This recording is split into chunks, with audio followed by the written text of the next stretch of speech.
अब आपको ग्राफिक्स के जरिए समझाते हैं कि देपसांग में गतिरोध क्यों बना है। चीनी सेना 5 महीनों में भारतीय सैनिकों को देपसांग में पेट्रोलिंग पॉइंट्स 10, 11, 11A, 12 और 13 पर जाने से रोक रही है। ये वो इलाके हैं जहां भारत का अपना दावा है। पीएलए के सैनिक देपसांग में बात की जाए तो वाई जंक्शन क्षेत्र के पास डेरा डाले हुए हैं। ग्राफिक्स में भी आप देख सकते हैं कि ये वाई जंक्शन रणनीतिक तौर पर कितना अहम है। जरा गौर करने वाली बात है। ये जो आपको यहां पर दिखाई दे रहा है, ये वाई जंक्शन, ये देखें आप किस तरीके से, ये ऐसे करके जो इस तरीके से आ रहा है। चीन इसी के जरिए 972 वर्ग किलोमीटर के इलाके पर अपना दावा कर रहा है। पिछले 5 महीने में जब भी भारतीय दल यहां आते हैं तो चीनी सैनिक उन्हें रोकते हैं, जबकि यहां से 18 किलोमीटर आगे तक भारत की सीमा आती है। इन पॉइंट्स पर इंडियन आर्मी परंपरागत तौर पर पेट्रोलिंग करती आई है। भारत को इस फिक्र से बाहर निकलने के लिए चीन की सेना को देपसांग घाटी में भी मात देना होगा, जो लगातार सलामी स्लाइसिंग से भारत की ओर बढ़ती आ रही है। दरअसल 1962 के बाद से पहला मौका है जब चीन की सेना पीएलए को भारतीय सेना जबरदस्त तरीके से जवाब दे रही है। भारत की थल सेना टैंक और हथियार लेकर हिमालय पर बैठी है, जबकि भारतीय वायुसेना अपनी घातक मिसाइलों से लैस होकर हिमालय के आसमान में गश्त लगा रही है और पूरा हिंदुस्तान देश के वीर जवानों के साथ खड़ा नजर आ रहा है। लेकिन अब बात करेंगे ऐसे लोगों की जो लोग इस लड़ाई में दिखते नहीं हैं, जो सैनिक नहीं हैं, इसके बावजूद वो सेना के लिए सिपाही से कम नहीं हैं। ये वो लद्दाख के लोग हैं जो एलएसी के पास रहते हैं और देश के वीर जवानों के लिए एक अदृश्य शक्ति हैं। ऐसे ही सोल्जर्स विदाउट यूनिफॉर्म पर हमारी एक्सक्लूसिव रिपोर्ट।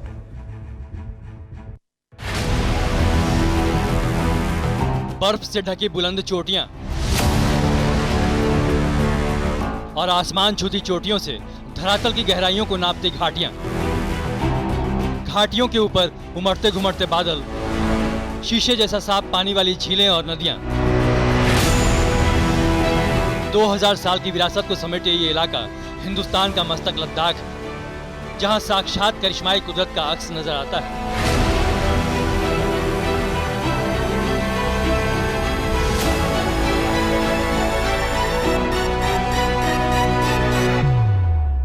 हिमालय और काराकोरम की चोटियों के बीच बसे इस हिस्से पर हमेशा से चीन की लालची नजर रही है, लेकिन ड्रैगन की उन आंखों को फोड़ देने के इरादे से एलएसी पर हिंदुस्तान के जाबाज तैनात हैं, तमाम मुश्किलों को दरकिनार करते हुए पूरे साजो सामान के साथ।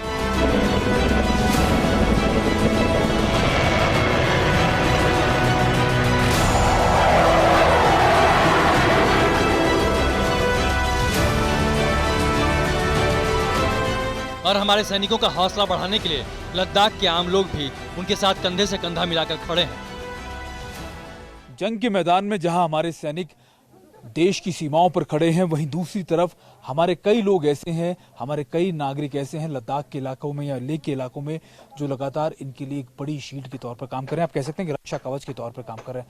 छोटे छोटे काम, लेकिन अपने घरों से भी हमारे जवानों के लिए क्या कुछ वो कर सकते हैं, इसके लिए हम यहाँ पर आज लेह के स्पीति गाँव में आए हैं। भारत माँ की जय जयकार कर रही ये महिलाएं माँ भारती की वो सैनिक हैं जो बिना बंदूक दुश्मन के खिलाफ मोर्चा संभाली हुई हैं। लद्दाख के स्पीतुक की ये महिलाएं भारतीय सेना की बहुत बड़ी ताकत है, क्योंकि ये फॉरवर्ड पोस्ट पर तैनात खाने पीने का सामान भेज रही हैं।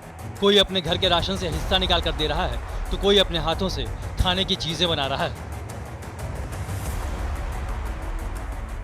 ये लोग जो हैं अपने घरों से जो खाने का सामान है वो लेकर आए हैं और इंडियन आर्मी के जो सोल्जर्स हैं बॉर्डर पे उनके लिए पहुंचा रहे हैं। यानी हर रोज़ ये महिलाएं जो हैं इन गांवों से लगातार ये छोटे छोटे सामान, जिसमें आप देखें बिस्किट हैं, चिप्स हैं पैक्ड, ये इनके घर के हाथ के बने हुए खुद के बिस्किट्स हैं जो इन्होंने बनाए हैं, जो उनके घरों में फ्रूट्स हैं यानी सेब या दूसरा जो कच्चा सामान होता है या फिर रॉ मटेरियल होता है। इसके अलावा सत्तू जो होता है, क्योंकि इस ठंड के मौसम में सत्तू का बहुत इस्तेमाल किया जाता है। इनका मकसद है कि हमारे जवानों तक राशन की किसी चीज़ की कमी ना पड़े।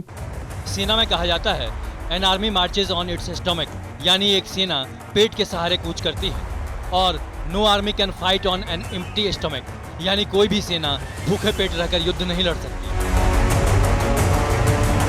ऐसे में घर में बना लजीज खाना जिस प्रेम से और जिस भाव से पहुंचाई जा रही है, वो सैनिकों की शक्ति को 100 गुना कर देती है। मैं भी अपने घर से ये रोटी बना के और ये ड्राई चीज़ से और ये सत्तू और जो बिस्किट होता है और एप्पल सब हम इकट्ठा करके बेचते हैं सर जी। और कब कैसे कैसे मतलब कैसे तय होता है कि कौन क्या बना के लाएगा? नहीं वो तो सब जो मर्जी बना के बाते हैं, जो इसे अपने अपने बना के लाते हैं जी। जो सैनिक इस हार्ड कंडीशन में वहाँ पे बॉर्डर पे जाके हमारी रक्षा कर रहे, तो हमारा भी कुछ ये फर्ज बनता है कि उनके लिए हम कुछ करें। तो हम अपने जवानों के लिए और अपने देश के लिए उनकी वो करके ये सब उनको बेचते हैं। ये सिर्फ इन महिलाओं की ही नहीं बल्कि पूरे देश की भावना है। हर कोई अपनी अपनी तरह से सेना की मदद करना चाहता है और कर भी रहा है। लेकिन लद्दाख के लोग इस मामले में ज्यादा खुशकिस्मत हैं, क्योंकि 1999 में जब करगिल युद्ध हुआ था तब भी यहाँ के लोग इसी तरह सेना के जवानों के साथ कंधे से कंधा मिलाकर खड़े थे। और आज जब एक बार फिर सरहद पर दुश्मन को सबक सिखाने का वक्त आया है तो लद्दाख की माँ और बेटियां लोहा लेने में पीछे नहीं। पहले भी दिया उधर कारगिल में वार हो गया ना। कारगिल में भी आप लोगों ने इसी तरीके से किया था। जी। और अभी कितनी महिलाएं आप लोग जो कर रहे हैं? बहुत से महिलाएं हैं पितु गाँव के। करगिल का जब ये वॉर हुआ था तब भी हम लोगों ने सबने मिलकर वहाँ पे हम बारी बारी से वो ये सब सामान हमें पहुँचाने के लिए जाना पड़ता था। इन महिलाओं में से कई के बेटे भी इंडियन आर्मी में हैं और इस वक्त चीन की रेड आर्मी के दांत खट्टे करने के लिए LAC पर तैनात हैं। और जोश ऐसा है कि जरूरत पड़ने पर ये महिलाएं भी सरहद पर जाने के लिए तैयार हैं। जितना हमसे हो पाता है तो ये कुकीज़ बना के भेज रहे हैं।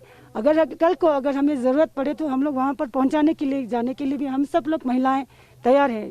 आप लोग अगर बॉर्डर पे मौका मिलेगा तो जाएंगे? जरूर जाएंगे जरूर जाएंगे। सर फौजी के मामले को मैं सलूट करना चाहती हूँ। आपके खुद के बेटे फौजी हैं जी। और अभी तो बॉर्डर पर होंगे, मुझे पता है, आप नहीं बताइएगा, लेकिन क्या कहना चाहेंगे अपने बेटे को? अगर आपके बेटे अगर देखें कभी हम हिंदुस्तान के लिए वो भेजा है ना, बहुत अच्छा लगता है जी। अपने देश के लिए बेचना बहुत अच्छा लगता है हमारे बच्चों को।